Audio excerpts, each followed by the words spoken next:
Oh, an error occurred. Trying again. Oh. Okay, so a Fife landlord recently asked me why a brand new property she was considering was notably more expensive than a similar second-hand home in the same location.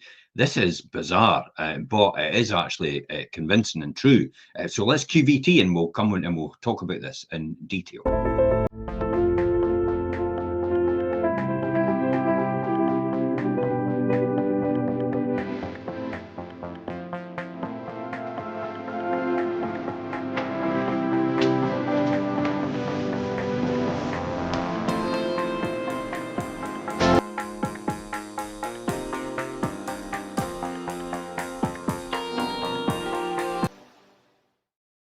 Wow, who would have thought 48% new build premium?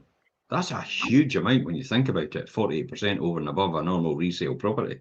And it's a common question, and many homeowners actually and landlords in Fife have actually pondered it quite recently, especially while the new build's getting built. And a lot of people Yeah. actually say, well, how's the new build so expensive compared to something the same size? So we've decided to dig into the data and uncover the truth about the new build premiums and the latest statistics that offer a fantastic insight to this. If you're a statistician, you're going to love this. If you're not analytical, well, tune in and you'll see how you get on. So, Sophie, I'm going to pose you this question: Yep. why do new builds cost more? Okay. So Let's put kind you of on the spot. a wee bit, yes, a wee bit, but at first glance, then the price difference between a new build home and a existing resale property might seem to be down to personal preference. Some Yeah. buyers and even tenants do prefer the kind of fresh, modern feel, almost untouched and never used before, while others prefer kind of character and almost there's that mindset of reliability of the build and that it stood the test of time and it's still standing. Mhm. But then the question is there more to it than just the taste? Because looking at the average price paid for an existing, second hand or resale home Yeah. versus new build properties in Fife since 1996, which is the year I was born, just I'm going to put it out there. So since 19, just to make you maybe feel a wee bit old, 1996, a clear trend emerges. New build homes command a significant premium. And of course, as you said, we've got facts and figures and statistics. So we're going to break it down further. Because when we look between 1996 and 2008, Hmm. the average newly built home sold for 30,195, so just over £30,000, more than an existing Fife home. Okay. But Yeah. Between 2008 and 2013, the average new build property sold for 3,455, less than an existing yes, Fife home. yep. That's quite interesting. I wonder where that's come from. So Mhm. then, since 2013, Yep. if I'm right, the new average home built was sold for £73,870, more than an existing Fife home. That's Mhm. crazy. So over the past 29 years, the average new build premium, the additional amount buyers pay for a new built home compared to a second hand, well, a resale home, we call them, it has been Mhm. 48.1%. However, if we look over the last 10 years, it's been 59.1%. Yep. That's crazy. What is this new build premium then? Why? Well, it kind of refers to the additional price that buyers are almost willing to pay for a newly constructed home compared Mhm. to a similar, even if it's the same footprint of property, they are willing to pay more for that new construction rather than it being a resale or a second hand, however you want to refer to it. Factors being, modern design, modern interiors, contemporary finish, them getting to pick their interiors as well, Yeah. perhaps. There's that element so they can really fine tune and select exact from the tiles to the paneling to the flooring to they can pick every little bit and make it bespoke to them. Energy efficiency as well. Obviously, with the regulations that new builds have, they need to meet. Actually, Stevie in the comments has actually just mentioned that energy efficiency has a lot to do with it, and the building standards have actually increased dramatically since then, the building standard requirements. So when you think about all the building standard requirements on top of everything you've just talked about, yeah, that could explain it, couldn't it? Absolutely, definitely. Another element that as well could be a factor is people could prefer to go as well with the incentives that developers are offering as well. Yeah. So yes, they may be having to pay that premium, but is the developer going to pay their stamp duty for them? You know, the land and building transaction tax is actually that. So actually, when you weigh it up, it's actually more cost effective for them, because it then just kind of help with that gap in price. However, though, the premium does fluctuate with the market conditions. You know, rising in a strong market when demand is high and shrinking in tougher times when buyers do have kind of more negotiating power, which is clear to see why. But understanding this trend can help buyers and investors make those more informed decisions about when, but also what to buy. And that is the key thing. The one thing I've noticed over the years is when you get to new build, there's no requirement for a home report in the very beginning. So the new build establishes the new price for that type of property based on supply and demand. And the banks are quite happy. They're not really bothered, to be honest, about what the price is going to come in at, as long as the person that finances it can afford it. So they're not really bothered about if it's going to be a lot more, significantly more, as I said, than a resale property, and whether that additional value that we talk about, like the design, like the energy efficiency measures, like the build quality, if there's a matching differential. What I mean really by is if the house on a resale, exactly the same type of house, but a resale, so older style house, and it's got the same amount of rooms, same amount of floor space as 250,000, and then all of a sudden, you know, the new build one is 350,000, and the difference between the old type and the new type is probably about £60,000 worth of real improvements. Where's the 40,000 coming from then? It's like just and it's possibly, and dare I say, and new build developers aren't going to like this, dare I say, if it's an opportunity possibly for them to make more profit on something it's left to the open market.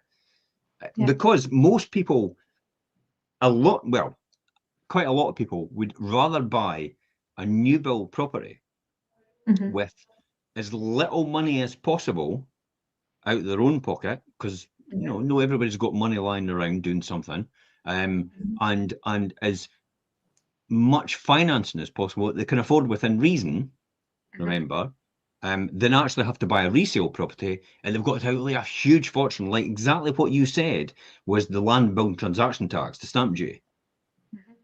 Because then that could be that, and 350,000, that could amount to 20, 30, 40,000, or something to that effect.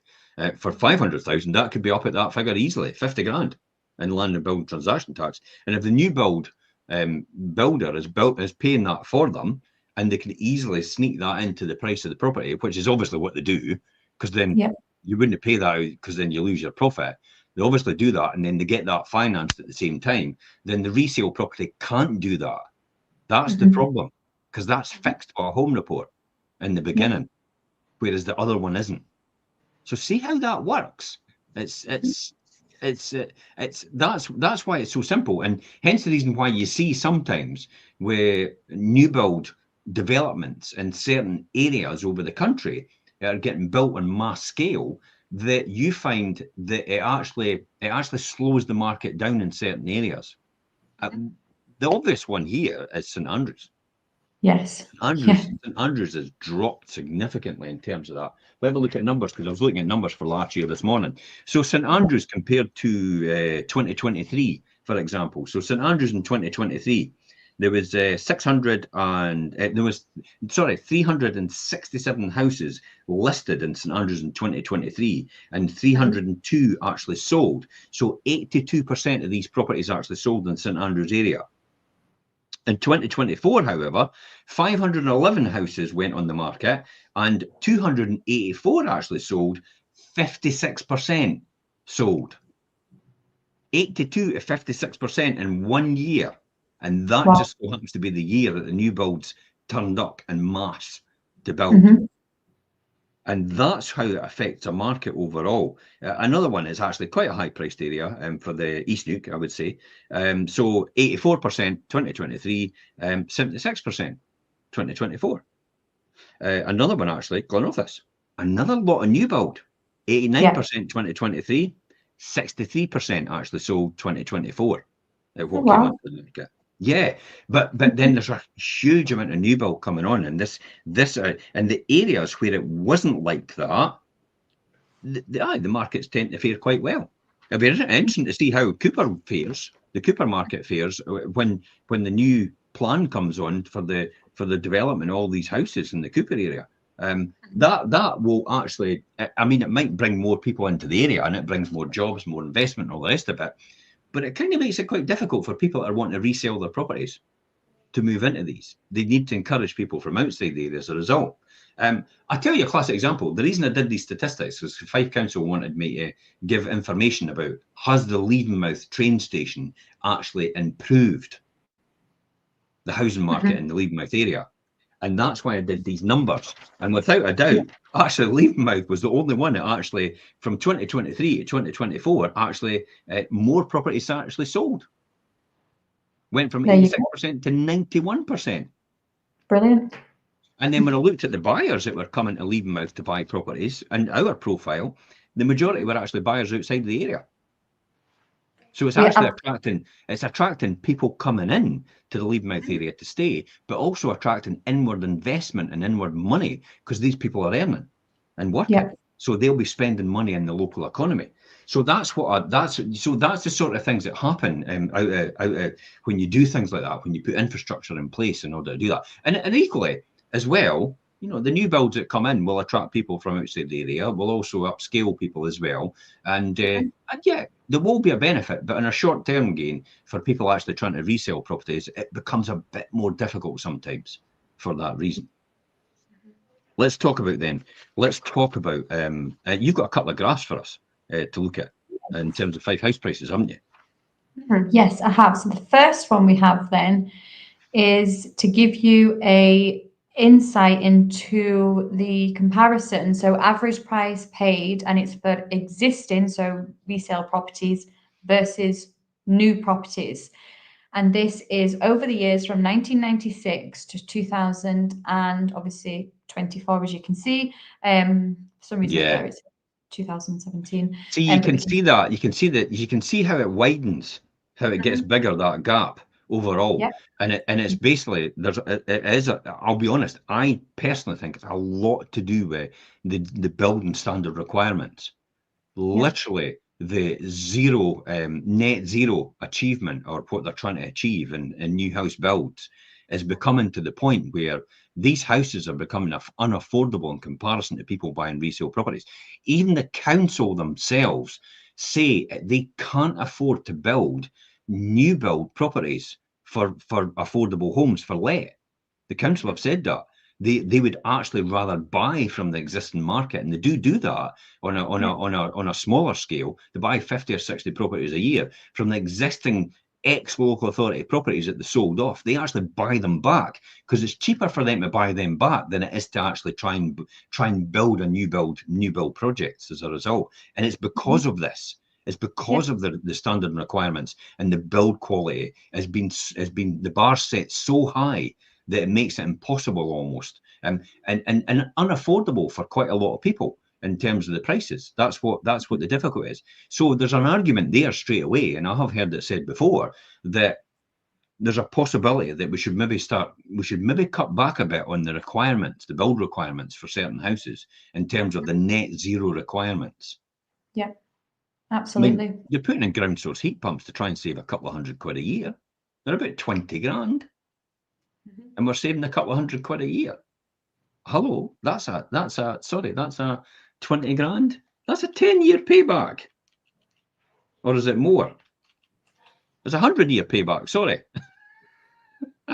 See, the house has got to last. The heating system's got to last for 100 years before you get the money back that you saved on the utility bills. Wow. Work that one out. Now, when you think about the affordability of that, you're actually paying for that heating system included in the price as well, which is madness. Because then you're paying the financing on the 20 grand that you had in the first place, then you're paying the maintenance on it as well. So the 200 quid you're saving a year in energy costs by putting a ground source heat pump in is prohibitive in comparison to the price that you're having to pay. It's mental. And Yep. this is what politicians don't understand. And this is what keeps houses unaffordable to people in sort of mid-range to low incomes. It's because these prices pull the whole market up, because resale prices become more attractive, because the new build prices are so high, it ends up pulling up the resale prices a bit more. Hence the reason why the house prices are still going up by 3 and 4% on average year on year. Yep. Anyway, let's look at your next graph. Fife new homes versus existing homes. Yes. So this one then, so this is percentage difference between new build properties, and it's the average price paid versus obviously your resale homes and the average price paid. And again, this is from 1996, and you can see obviously the percentage, you can see the peaks and flows, and how it tails off. Now this is only up to 2023, not 2024, but it gives you a good idea. Now obviously you can see the spikes in obviously certain years, but then it kind So of that does level. 2022 and 21 was really due to COVID. Correct. So that's a misnomer. That should really just be filled, that gap itself, and probably just keep going up. In all honesty, I would say. But it's interesting to see at the start of that, where you've got the 2001, 2002. The difference between new dwellings and price paid and the average dwellings. Well, that's when the market was actually, the resale price was actually quite low at that time at the beginning of the 2000s, and then it started to increase dramatically. Hence the reason you see the huge drop in terms of the resale value start to increase dramatically up to 2006. And then the economy tanked and it flatlined out, and you could see that there as well. And then it started to pick up from 2012 onwards, and it will still be going strong.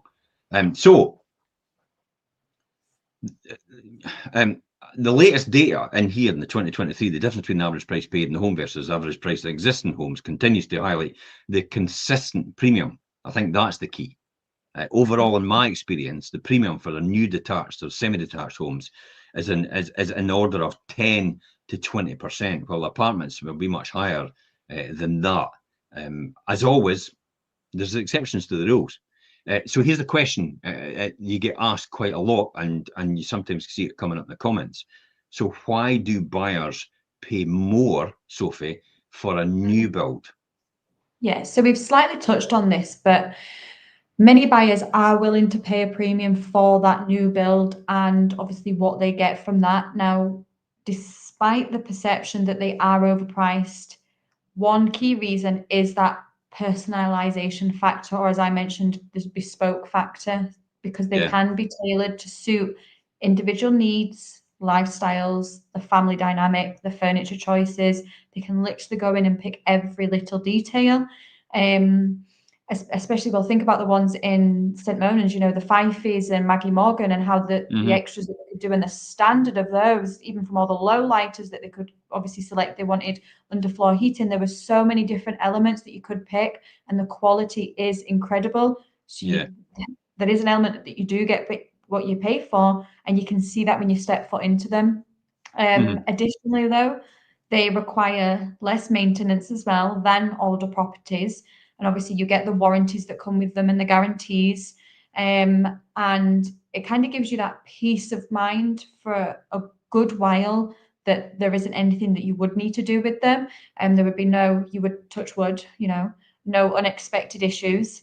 There's no need for immediate refurbishment or repainting or any of that part. So it is almost, once you're in and you've selected everything, you do have that element of a hassle-free experience for years to come. Something else we did touch on, though, is the energy efficiency, obviously from the solar panels, from this air source heat pump that you've obviously mentioned. Now, older homes do tend to have poorer insulation, and then with that then becomes your higher running costs. Whereas new builds, of course, are designed to be more energy efficient, which in turn helps to reduce household bills. And I was actually just out with a client yesterday in a new build estate, the one in Guard Bridge, and he was saying that his first energy bill came in and he was actually due back £5. And he was like, it's great. I actually got £5 back. And he was like, it was perfect. He was like, you can't argue with that. It'd be interesting though to see if that's a false economy, because I'll go back to the old story about the diesel metro car that somebody tried to convince me to buy at Taggart's years ago, the garage. So he says, oh, but you could buy this one and you'll save a fortune. And because diesel, you get a lot more mileage to the gallon. So if you buy the diesel, it's going to be far better for you and more costly, more cost efficient for you. And by the time I worked out the amount of miles I did every year and the fuel I was going to save, because between what 30 to the gallon or 40 to the gallon and 60 to the gallon, and by the time I worked out the miles I did every year, I was saving a couple of £100, but the car was going to cost me £1,500 more. So when you think about and when you think about if you mortgage, if you finance the car, the £1,500 is not only the £1,500, but it's also the finance on top of it. Yep. So when you worked it out, it's like, how long are you going to keep this car? Maybe about 4 years. It's like you never get your money back. And I've got to say then, if that's the case, then it's a bit like that for the houses. You know, if you're financing another £100,000 on a new build, and you're financing it at 6%, there's £6,000 extra a year. Hello? Are you going to save £6,000 in your energy bill a year? Not. No. So actually, if you were to add it all up, yeah. And that's what they don't understand.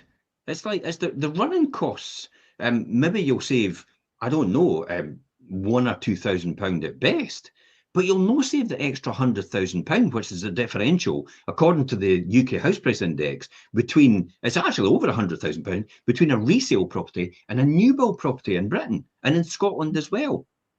You'll not save that, which is financed at 6% or even 4%, £4,000. So you're still not saving what you're actually saving on your energy bills. You're still costing you more to buy that house. It's a false economy. Yeah. Maybe I should just run the housing department, eh? Maybe you should. Yeah. Maybe you should send them your CV across or something. There you go. No, I don't want another job. But you're right. I mean, you know, when you work that out, it seems on the face of it, the thing that, but there's this delusional world, the commercial reality that the powers that be, the politicians, don't understand, is the fact that the difference is financed, and that's a cost. Yeah. Whereas a resale, it's less, and that's what they've got to pay. So they just think in the thought of how much will it save you, not how much will it cost you. Yeah. To say how much will it cost to get that saving? That's what we're really coming down to. It costs you a lot more to get the saving in your energy bills by buying a new build. That's not going to be popular with new build people. That's what I'm thinking. They'll be watching this, starting to crunch numbers. You have to remember though, Sophie, it's not their fault. It's the government's requirements to get to this net zero. At all costs almost. And even to the landlords, they were going to do it to the landlords, they've got to all have an EPC rating of C and more. And then whenever the landlord worked out about how much they would have to cost to get an EPC rating of C or more, it was like, to move from a D to a C, it was £20,000 each on every house. It's like, and how much are you going to save? Oh, well, you'll probably save about £500 to £600 a year. What? Sorry, I'm going to pay 20 grand to upgrade a property so the tenant can save £500 to £600 a year. That makes no sense. I might as well just give them the money and their savings of £600. There's no point in upgrading. It's like, because the 20 grand I've got to finance times the 0.06 is £1,200 a year on a mortgage. That's false economy, eh?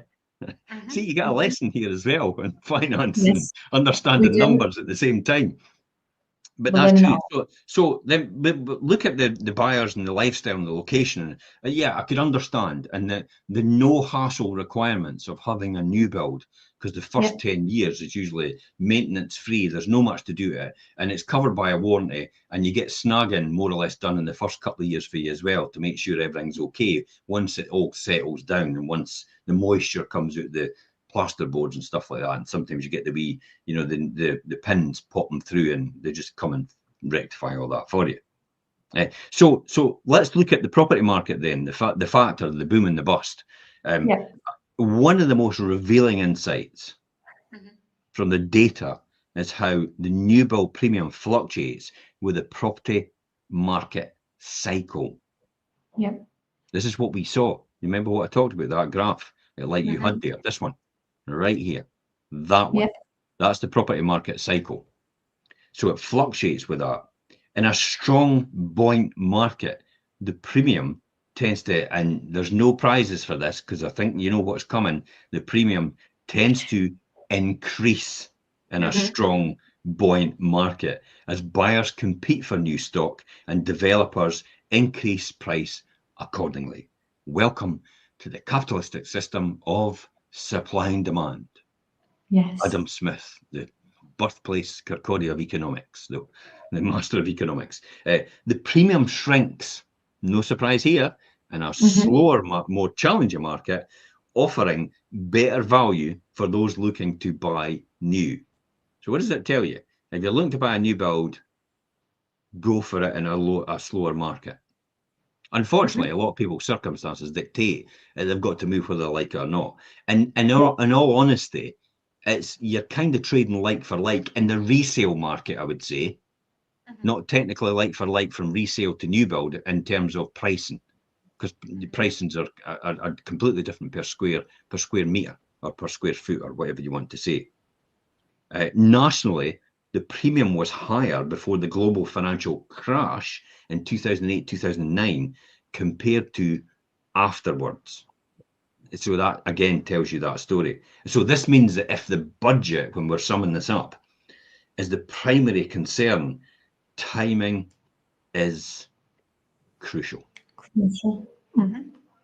So purchasing a new build property in a home is in a softer market could be the smarter financial move than in a property boom.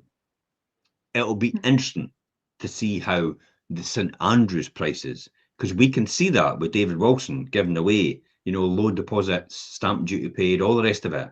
If that was a strong market there, which it ain't, it's not a strong market. It takes a lot longer to sell in St Andrews because of the price and because of the flood of new builds coming into the market with Hedon Developments and also with them, David Wilson Homes. That's obviously flooding the market and actually bringing these prices in line and bringing them down and offering all these incentives. So, if you are looking for somewhere in the St Andrews market, then maybe the new builds are the time to buy now and capitalise on that.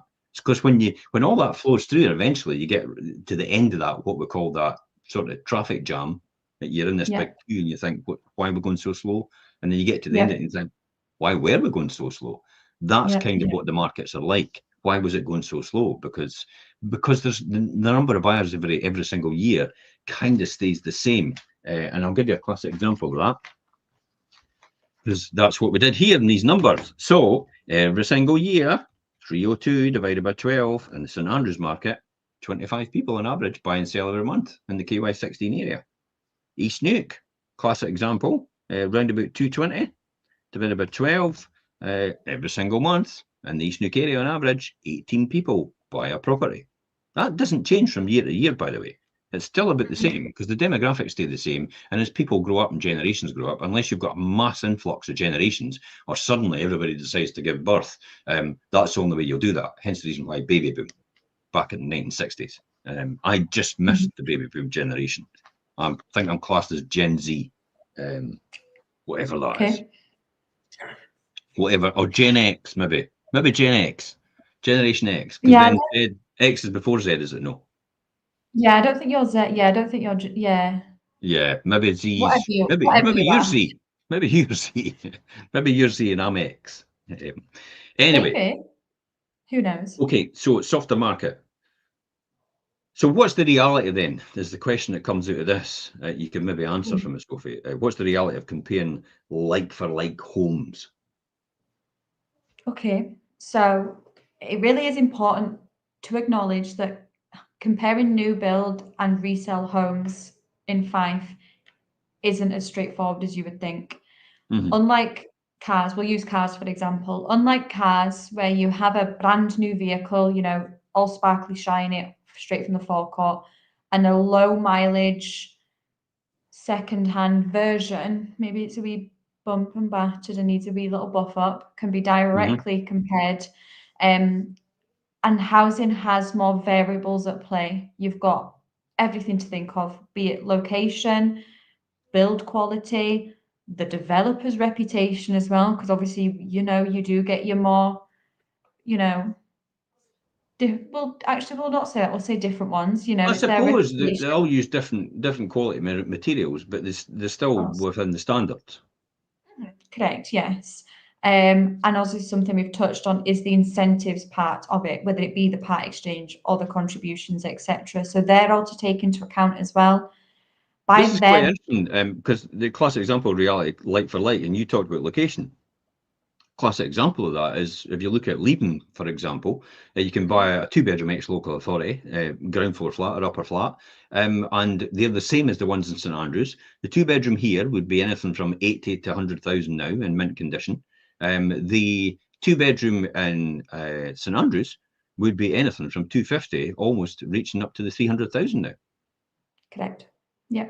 So you can see the differential purely just because of location and design and demand for that type of area, because university and everything that St Andrews has got to offer. Although train stations pulling this up. I mean, you would never have thought before the train station I would be saying 80 to 100,000 for an ex-local authority two-bedroom in the Leadmouth area. No. Even what did we get recently for something in Methil, two-bedroom, mint condition? We got one on Ground Den floor? Walk. We got one on Den Walk in Methil, and it was over 100. Over 100,000 we got for that one, and Yeah, it's Den Walk. that is a new record we broke for that area. No one has ever got over 100,000 in the Denwalk area or the Methil area, Buckhaven area of that at all. Over 100,000 for a two-bedroom flat, And I'm and it sure we just did it in like shows a you then. week. Yeah, I'm sure we did it it in just like a shows you. week. Yeah. So that then begs me the question: it's like, are we all the same? I doubt it. Doubt it very much. Because then they would have broken the record before us, if that was the case. Anyway, by their very nature, the type of Fife homes have been built as brand new homes in 1 year could be completely different from the existing Fife homes that are actually being sold. Also, for every new home sold in a year, number of existing homes is in the region of 5 to 7, depending on the location. What's the summation out of that then? Therefore, what? What basically you would need to have to get a perfect like for like comparison, you need to have the identical properties side by side in the exact same condition, which a scenario like that, let's face it, that rarely exists. So because of that, this complexity means that while the premium is kind of a useful benchmark, you should almost take it with a bit of a pinch of salt. And also individual circumstances play a big part in it as well. That is a big role to play within all of that as well. You can catch the new builders at, now and again at the right point. I'll tell you a classic example. Years and years ago, I think it was in Glenrothes, I was looking to get some buy to let, and I looked at some of the new builds, and there was only about 2 left. And I actually just said to them, I tell you what, I'll take them off your hands if you give me 17.5% off the 2 of them. And they went, okay. Because that was them finished off the site. They didn't have a cabin. They didn't have anybody on site there anymore. They didn't need to have a cabin on there anymore. They were done. And then they got rid of it and would move on to the next site. So they saw that as a real good advantage. Luckily, I never went ahead with that because the crash came right after it. That was lucky. Yep. So, but what's your, so then Then what's your final thoughts on this? Just wrap this up. What's your final thoughts on this?